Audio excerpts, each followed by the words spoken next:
الحمد لله الذي جعل هذا اليوم سيد الأيام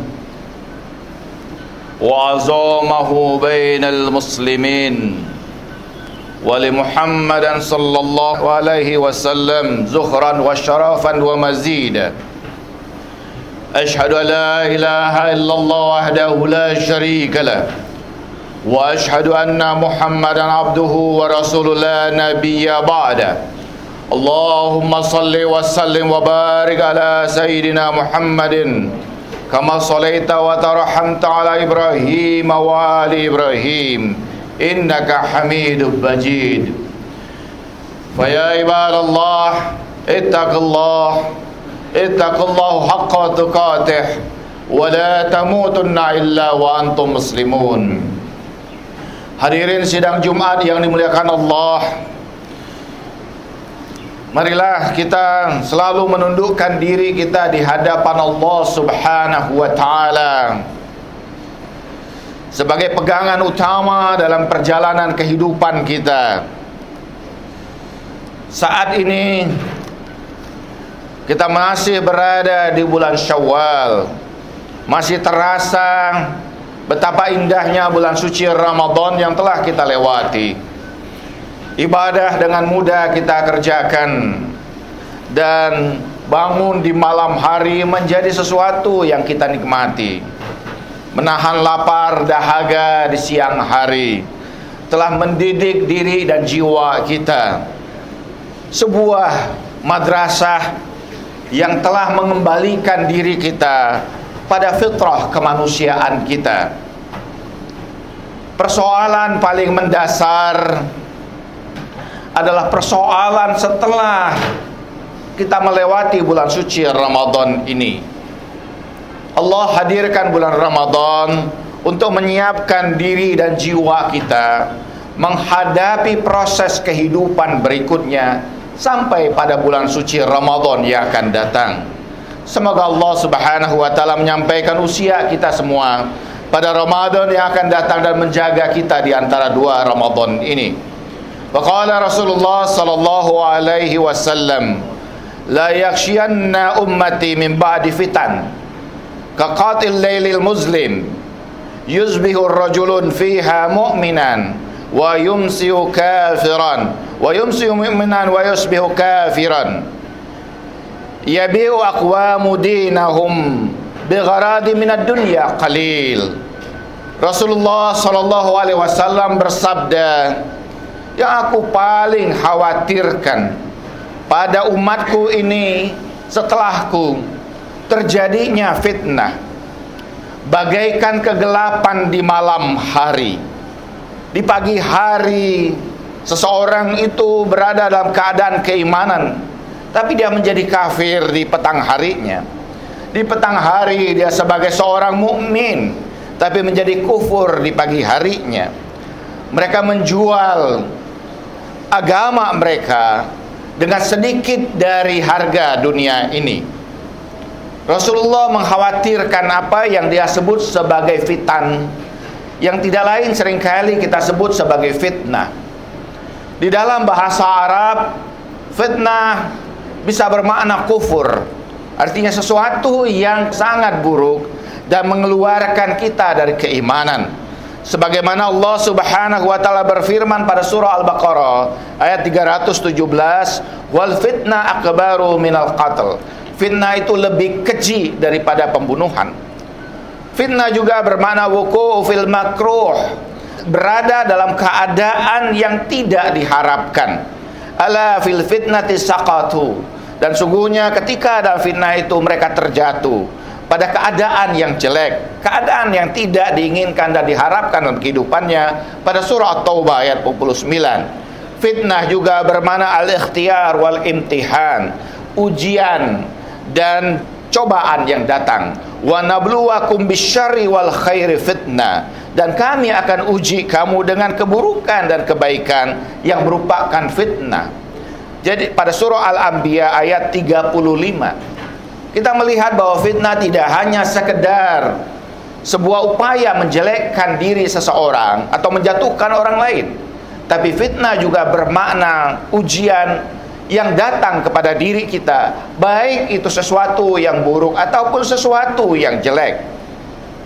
Allah Subhanahu wa ta'ala pada surah Al-Ankabut ayat 2 berfirman, ahasiban nas ayyatraku ayyaqulu amanna wa hum la yaftanun walaqad fatanna allazina min qablihi fala ya'lamannallahu allazina shadaku wal ya'lamannallahu al-kazibin. Apakah kalian mengira bahwa manusia itu akan ditinggalkan begitu saja? Dan mereka berkata kami beriman, padahal mereka belum diuji. Dan sesungguhnya kami uji orang-orang sebelum mereka, dan Allah mengetahui mana di antara mereka yang benar dan mana di antara mereka yang berdusta. Allah Subhanahu wa ta'ala akan menguji setiap hambanya. Apakah dia orang yang baik, ataukah dia orang yang buruk, ataukah dia orang yang miskin dan fakir, ataukah dia orang yang kaya raya, ataukah dia orang yang soleh atau orang yang jahat. Allah memberikan ujian. Kehidupan ini tidak lebih adalah melintasi beragam ujian demi ujian. Apa tujuan ujian itu? Tujuan ujian itu tidak lain menyampaikan kita pada puncak kesempurnaan kita sebagai manusia. Setelah bulan Ramadan melewati kita akan dihadapkan pada realitas kehidupan ini. Kita akan diuji dengan beragam ujian-ujian. Wala manabluwanakum bisyai'in minal khaufi wal ju' wa naqsin minal amwali wal anfusi was thamarat wa basyyiris sabirin. Allah berfirman di dalam Al-Quran pada surah Al-Baqarah, kami akan uji kamu dengan rasa takut dan khawatir, kekurangan harta, kekurangan jiwa dan buah-buahan. Beritakanlah berita gembira kepada hamba-hamba kami yang sabar.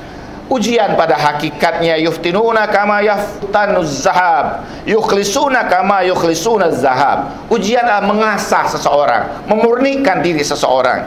Sebagaimana emas itu diasah demikian luar biasa sehingga muncul kemilau pada dirinya. Ujian pada seorang mukmin tidak lain ada upaya untuk mengangkat derajat mukmin itu. Qala Rasulullah sallallahu alaihi wasallam, li'annal fitnatis sara akhwafu alaikum min fitnatid darra.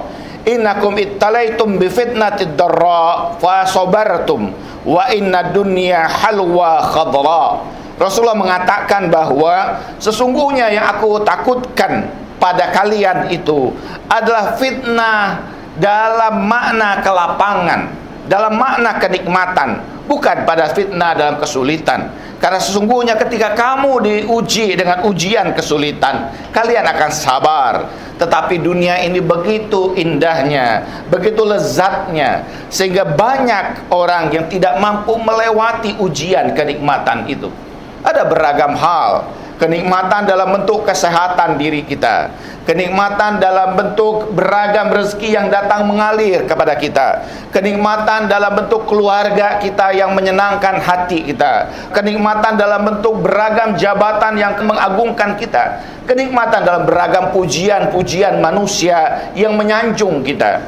Tapi betapa sedikitnya orang yang mampu melewati beragam ujian itu.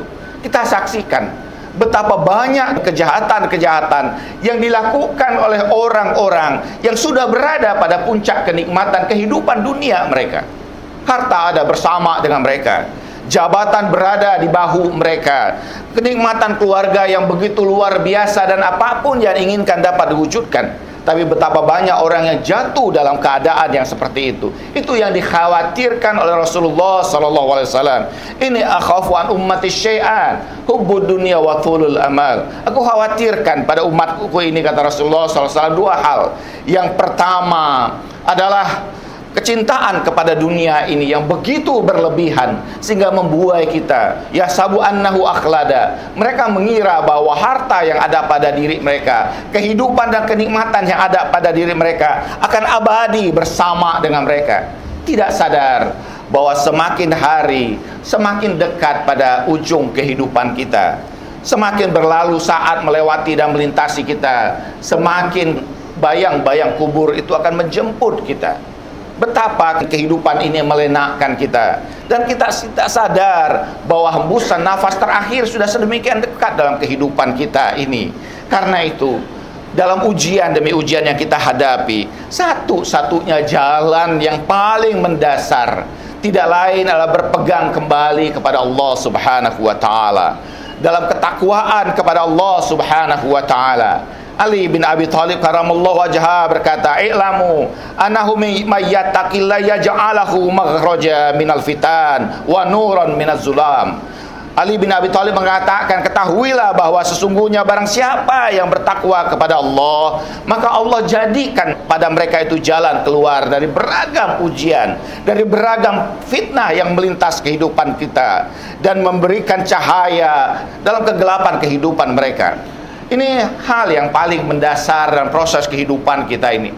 Karena itu bahwa tujuan utama yang disebutkan di dalam Al-Quran terkait dengan ibadah puasa itu tidak lain adalah menyampaikan kita pada derajat ketakwaan. Karena ketakwaan ini pada hakikatnya adalah cahaya bagi kita untuk melewati beragam ujian yang tidak pernah berhenti dalam kehidupan ini. Betapa banyak orang yang karena lemahnya ketakwaannya melakukan beragam keburukan dalam kehidupan ini. Dan kita saksikan betapa kehidupan kita ini semakin hari semakin sulit, semakin banyak ujian yang datang silih berganti. Betapa banyak keburukan-keburukan yang tidak pernah kita bayangkan sebelumnya. Seorang anak membunuh orang tuanya. Bagaimana orang tua yang seharusnya tempat berlindung bagi anak-anaknya justru menghancurkan kehidupan mereka. Perkosaan di antara saudara terjadi dalam kehidupan mereka. Kita saksikan itu melintas di hadapan kita. Betapa sadis keburukan-keburukan yang dilakukan oleh anak-anak muda yang tidak pernah kita bayangkan. Keadaan yang semakin sulit terjadi pada kita saat ini. Tentu tidak lain dalam konteks ini adalah agama menjadi jawaban atas beragam persoalan kehidupan itu. Ketakwaan menjadi cahaya petunjuk di tengah kegelapan beragam ujian dan fitnah yang terjadi dalam kehidupan kita ini. Wa may yattaqillaha yaj'alahu makhraja wa yarzuqhu min haitsu la yahtasib wa may yatawakkal 'ala Allah fa huwa hasbuh. Innallaha balighul amri qad ja'ala Allahu likulli syai'in qadara. Pada surah Talak ayat kedua dan 3, Allah Subhanahu wa taala berfirman, dan barang siapa yang bertakwa kepada Allah, Allah jadikan bagi mereka itu jalan keluar. Allah anugerahkan bagi mereka itu rezeki dari tempat yang tidak mereka duga-duga. Dan barang siapa yang bertawakal kepada Allah, maka itu cukup baginya. Sesungguhnya Allah Subhanahu wa taala yang menyampaikan setiap persoalan, dan Allah menjadikan segala sesuatu itu sesuai dengan ukurannya masing-masing. Barakallahu li wa nafa'ani wa iyyakum bima fihi dzikril hakim. Aqulu qawli hadza wa astaghfiruhu innahu huwal ghafurur rahim. Allahumma shalli ala sayyidina Muhammad wa ala ali sayyidina Muhammad. Alhamdulillahi rabbil alamin. Wassalatu wassalamu ala asyrafil anbiya'i wal mursalin habibi ilahil alamin sumya fis sama'i bi Ahmad wa fi dunya bi Muhammad. Allahumma salli wa sallim wa barik ala sayyidina Muhammadin wa ala ali sayyidina Muhammad wa ala alihi wa sahbihi mayaminal muntajabin. Ibadallah, ittaqullah haqqa tuqatih wa la tamutunna illa wa antum muslimun. Hadirin sidang Jumat yang dimuliakan Allah, marilah tak henti-hentinya kita berusaha mendekatkan diri kita kepada Allah Subhanahu wa taala. Kita adalah hamba yang lemah.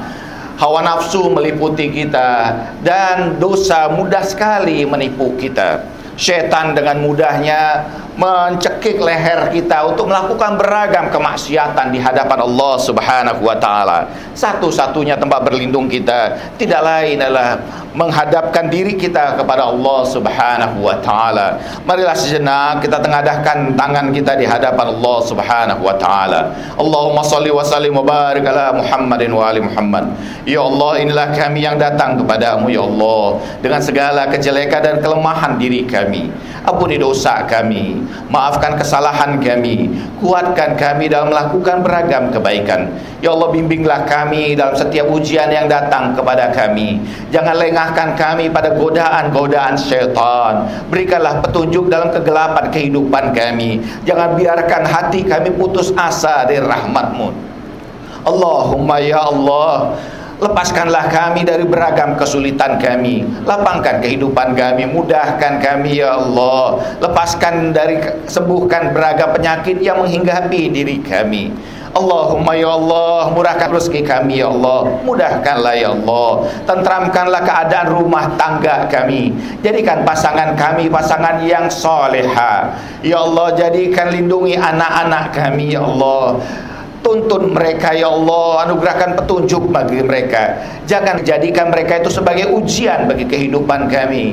Ya Allah, jadikan mereka sebagai pelita mata kami, sehingga kami tentram memandang mereka ya Allah. Tanamkan di hati mereka kecintaan kepada-Mu, kepada Nabi-Mu, kepada Al-Quran, dan kepada kami orang tua mereka. Jangan lalaikan mereka dari ibadah kepada-Mu ya Allah, dari menyebut nama kami dalam doa-doa mereka. Ya Allah, jadikan keluarga kami sebagai tempat menenteramkan hati kami ya Allah. Allahumma ya Allah, bimbinglah kami semua ya Allah. Kuatkan diri kami, sampaikan usia kami pada Ramadan yang akan datang. Di antara kami ada yang belum menunaikan ibadah haji ya Allah, anugerahkanlah rezeki haji bagi mereka. Di antara kami ada yang mengharapkan umrah ya Allah, mudahkan mereka berjalan menuju rumah-Mu ya Allah. Allahumma ya Allah, berikanlah kebaikan yang banyak dalam kehidupan kami. Ampuni dosa kami, maafkan kesalahan kami, muliakan kedua orang tua kami. Ampuni dosa-dosa mereka ya Allah, luaskan kubur mereka ya Allah.